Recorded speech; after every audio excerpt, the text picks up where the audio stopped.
Os empresários são conclamados no mundo inteiro a se prepararem para a Terceira Guerra Mundial.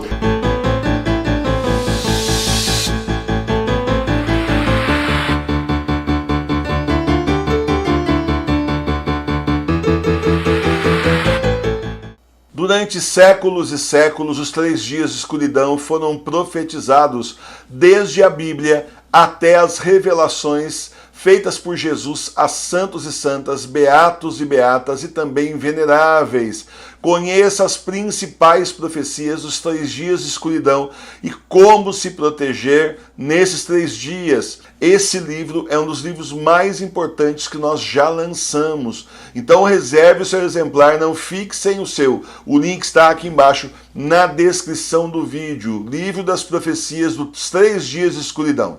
Os empresários são conclamados no mundo inteiro a se prepararem para a Terceira Guerra Mundial. Estão sendo instruídos por revistas especializadas a se prepararem para a Terceira Guerra Mundial, que já começou. Foi isso que disse então o executivo da JP Morgan. O executivo da JP Morgan disse que nós já estamos na Terceira Guerra Mundial, que ela já começou e é bom os empresários se prepararem. Foi uma palestra que ele deu lá nos Estados Unidos agora recentemente. E agora a revista Forbes, que é uma revista americana especializada no mundo dos negócios e das finanças, está recomendando a mesma coisa, que os empresários já vão aí desenvolvendo formas e estratégias de enfrentarem esse período que está vindo da Terceira Guerra Mundial, que já começou. Eles dão justamente aí como continuação do enredo da Terceira Guerra Mundial tudo que está acontecendo na Síria. Se você viu algum jornal ou aparece para você aí na internet, por mais que você não vá atrás,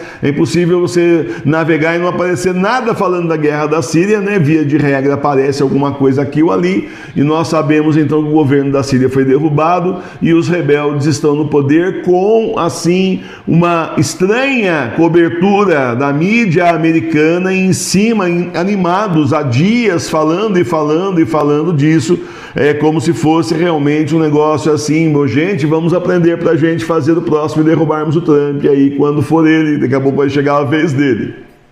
Inclusive, o executivo da JP Morgan, ele diz que, por enquanto, são guerras localizadas, mas que elas estão se estendendo, elas estão se emendando e vão virar uma coisa só. Ele diz não que os Estados Unidos estejam em guerra com a Rússia, com a China, mas não quer dizer que isso não possa acontecer no futuro próximo. Aí nós nos lembramos daquele homem vestido de branco que atende pelo nome de Jorge Mário Bergoglio, que pode ser qualquer coisa, mas papa ele não é e nunca foi, lá no Vaticano, que antes da pandemia já tinha dito a Terceira Guerra Mundial já começou. Nós estamos falando aí de uma pessoa que tem uma proximidade muito grande aí com o anticristo, com a nova ordem mundial, com o ONU e por aí vai. Na verdade, foi o primeiro que eu li que anunciava a Terceira Guerra Mundial lá atrás. Primeiro do nosso tempo aqui, porque as profecias do nosso livro, profecias do fim do mundo, estão anunciando que vai ter uma Terceira Guerra Mundial também, no fim dos tempos. E eu tenho para mim que é o ano que vem. Se não estourar antes do Natal, aí antes do final do ano, eu tenho para mim que vai estourar no ano que vem.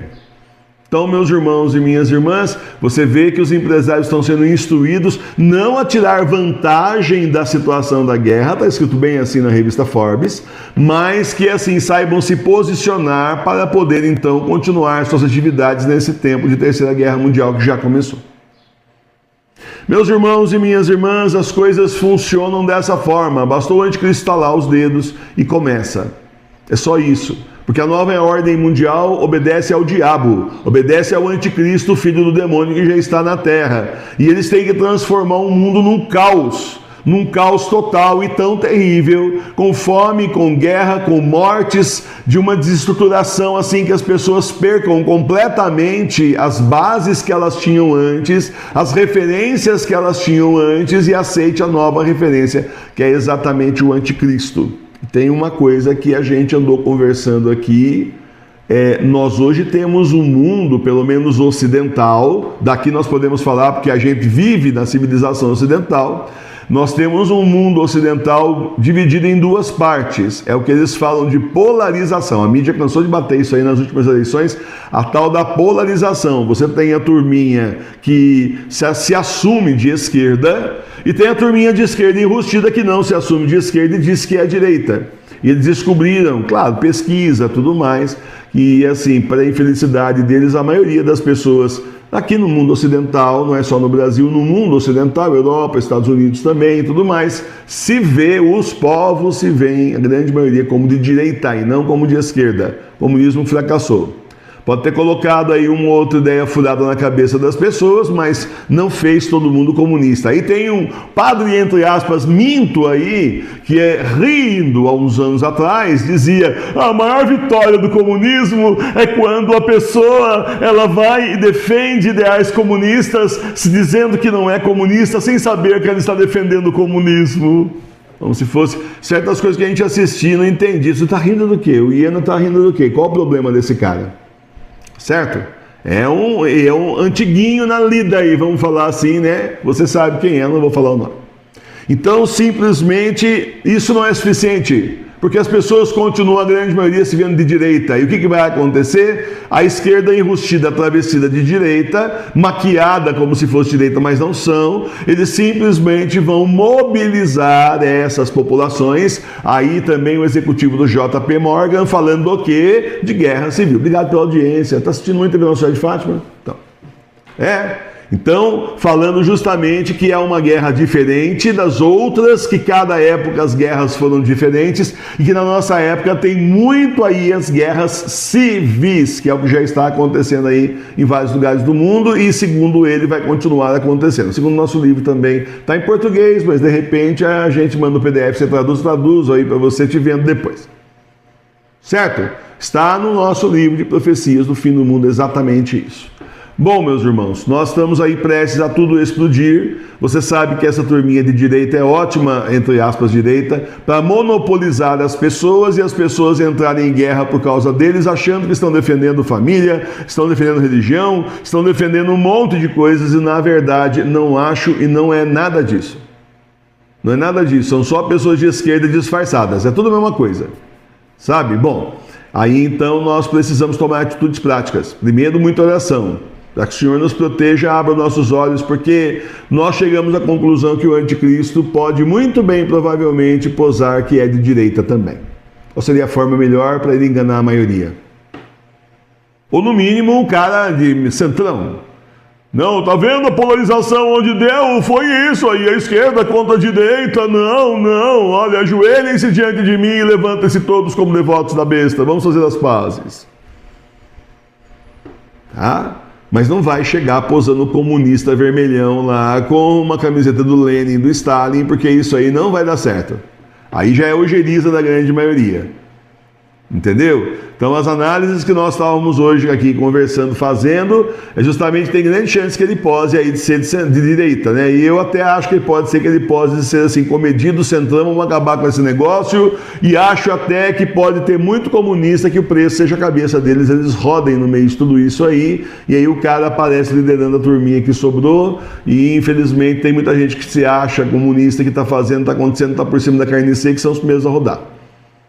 Pode acontecer, não estou falando que vai, eu estou falando que pode acontecer. Só queria dizer para vocês que nós temos, se você procurar na internet, você vai achar um ex-espião russo, não é o Pacepa, é um outro, que na década de 80 ele fugiu, entre aspas, teoricamente, vai saber, para os Estados Unidos, pediu asilo político lá e foi dar entrevista, né? Só que o jeito que ele dá entrevista nas TVs americanas é muito esquisito, não parece que ele está entregando o ouro, parece que ele está se prevalecendo, dizendo como vocês são idiotas, a América virou comunista debaixo do nariz de vocês, e eu vim aqui para falar isso. Ele não diz isso, é claro, mas a postura dele é como se dissesse. Tá certo? E esse cara diz o quê? Ele diz o seguinte, que quando o comunismo toma o poder, os primeiros que eles matam são os idealistas, aquele pessoal que levou a revolução à frente, que achava que ia fazer muita diferença, só que quando chega na hora, não é nada daquilo que eles achavam, eles começam a reclamar e são os primeiros que são mortos. Eliminados. Então quem é que diz que para o anticristo subir no poder aí, não vão eliminar um monte de gente que marcadamente se faz de radical de esquerda, exatamente porque a maioria do povo não é de esquerda e é de direita. Os povos no mundo aí, pelo menos no mundo ocidental, aquilo que a gente está vendo aí de movimentos políticos internacionais faz uns anos já. Então, meus irmãos e minhas irmãs, quanto a nós é o seguinte, temos que terminar aqui a construção da paróquia. Precisamos terminar, porque quanto antes melhor, antes que não termine, certo? Precisamos aí nos preparar com muita oração, pedindo ao Senhor que nos mostre o que fazer, para comprar semente de alface, cenoura, pegar lá 2 chuchuzinhos lá, plantar um na frente do outro, sabe como é que é? E eles sobem, começam a chuchu aos montes na cerca, no muro, no estrado, onde você quiser. Ah, não tem espaço, meu quintal é todo assim, acarpetado, né? Quer dizer, concretado, né? Então tudo bem, né? Tem um pessoal que planta agora nos vasões enormes, assim, por exemplo, abóbora, até melancia já vi. E depois eles colocam assim, fazem com madeira, um tipo de um estrado de madeira e vão guiando ali a abóbora para subir lá. É até joia, porque quando a abóbora dá, fica pendurada a abóbora assim, né? Daí põe um suporte lá, coloca lá um barbante, um pedaço de pano, alguma coisa, um plástico para segurar, para não cair por causa do peso. Aquilo lá vai crescendo, a pessoa vai e corta, nem contato no chão não tem, fica até mais bonito, né? Quando tem contato no chão fica meio amarelado, meio esbranquiçado aonde fica no chão, você sabe disso, mas se ficar no ar já não fica, e isso daí é um baita no espaço que você ganha em um monte de lugar. Professor, eu moro no apartamento, então gente, faz o melhor que você puder, varanda tem, o que o condomínio deixar, faça o melhor que você puder. Eu estou falando isso há anos para vocês, estou avisando vocês há anos. Então, eu estou comprando semente aqui, hoje eu comprei mais um pouquinho de semente lá, eu passo na loja de ração lá e compro um tantinho de semente para ir guardando. E também aprenda a guardar semente sem ter que comprar. Você compra um pedaço de abóbora com semente, faz favor, tira a semente, deixa secar lá e guarda. Não tem, tudo tem que ser comprado, gente. Já comprou abóbora? Olha, nós compramos um pedaço de bucha no mercado. Sabe bucha que para tirar caca assim? Para lavar, antigamente lavava louça com isso, segundo a professora Emilene, né? E olha que riqueza, né? Uma buchona grandona, dentro da bucha é cheia de semente. Sequinho, prontinho para plantar. Então, é isso, um monte de coisa da semente. Tem um rapaz aqui que ele planta alface na casa dele, ele dá um terreno lá, um quintalzão lá de terra, e não vence comer alface. Ele gosta de plantar, mas não vence, dá para a turma lá alface, mas não vence. Sempre tem alguns pés de alface que dão semente, né? Aquilo cai na terra, brota de novo, ele transplanta, por isso que tem um monte de alface sem comprar mais semente. Vamos procurar essa semente hoje, não achamos. Começa a se interessar, olhar no YouTube, o que você fica vendo no YouTube de porcaria? Começa a se interessar pela sua sobrevivência. Comece lá e ver como é que você produz semente também. Estava vendo um vídeo, a mulher falando assim, olha, um pé de alface, ele produz 2.000 sementes. Uia, né? O milho também, você pegar milho, você planta. Enfim, gente, vamos se interessar justamente por essa outra parte nossa de ter o que comer. Quem puder criar uma galinha caipira, enquanto eles não encrencarem, que eles já estão começando a encrencar com as galinhas caipiras, que tem doença. Uma doença muito ruim que está dentro. Eu sabia que eles iam fazer isso, para tentar botar o pessoal na fome mesmo. Vai aprendendo a salgar a carne, compra aí a carne da cara, né? Compra meio quilo de carne, salga, mais meio quilo no outro mês, 1 quilo salga, vai guardando. É isso, sabe? Doce de compota, nós temos um paroquiano aqui que está fazendo comida desses pó de gelé de doce de leite, né? Que a gente compra azeitona, aquelas bem grandonas, assim, quanto tempo não compra azeitona? Aqueles potão de doce de leite, vocês sabe que tem aquela... A pessoa tem gente que ensina técnica de você cozinhar com aquilo lá fechado, de tal forma que você cozinha a carne e fica lá anos. Técnica de guerra, está na hora de você se interessar por isso. Vamos nos preparar, gente, porque está chegando a grande tribulação. Eu falava, olha, as águas sujas da grande tribulação estão chegando no nosso pé já. Daí ano passado eu falava, né, nossa canela. E agora, gente, vem um tsunami aí, que é a grande tribulação na vida de todo mundo. Vamos nos preparar com oração, pedindo ao Senhor que nos mostre o que Ele quer que a gente faça. É aquele negócio, tem uma paroquiana aí que está colocando mantimento em garrafa PET, os filhos falam que ela é louca, o dia que eles caem com fome, você fala para eles assim, eu era louca, não coma comida de louca, esse aqui é meu, porque você não guardou para você? Dá vontade, não dá? Ué, gente. Ué, quando a gente tá falando, é o Noé, né? É o Noé, né? Quando ele estava construindo a arca 40 anos, era louco, debilóide, tá certo? Quando começou a chover, abre aí, por favor. E não tinha como ele abrir porque estava fechado, justamente por fora.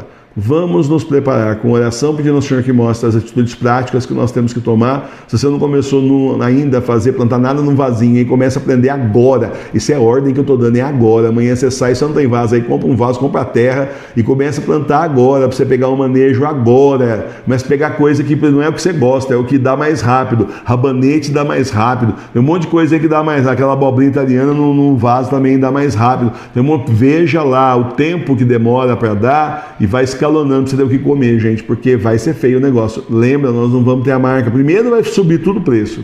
Vai ficar tudo subir, cada vez sobe mais, desaparece os alimentos, depois simplesmente não vai ter mesmo, na hora da marca da besta, nós não vamos poder comprar e nem vender, e você não vai vender sua salvação por um prato de lentilha, né? Fazer que nem aqueles dois irmãos lá, que um vendeu para o outro, a primazia aí por um prato de comida, não vai fazer isso. E eu não vou. Então vamos nos preparar. Louvado seja nosso Senhor Jesus Cristo. Que o Senhor realmente, assim, ilumine vocês. O professor Emílio, ele deve estar pronto já. Ele fala isso porque ele está pronto. Para ele é fácil. Está todo mundo se preparando, né? Esquece que tem uma construção aqui? Então. Vem rezar com a gente. Todo dia, 18 horas, nós temos o Santo Terço ao vivo, com formação, inclusive, estudo bíblico. Também, todo domingo, 9 horas da manhã, temos comunhão espiritual na nossa celebração litúrgica, chamada Encontro com Jesus. Continue sendo católico aí como nós, na sua casa, na sua igreja doméstica. Vem rezar com a gente na paróquia Sagrada Face de Tours, a paróquia espiritual das igrejas domésticas. Eu espero você aqui, faça como centenas de pessoas no Brasil e no mundo estão fazendo, e vem rezar com a gente.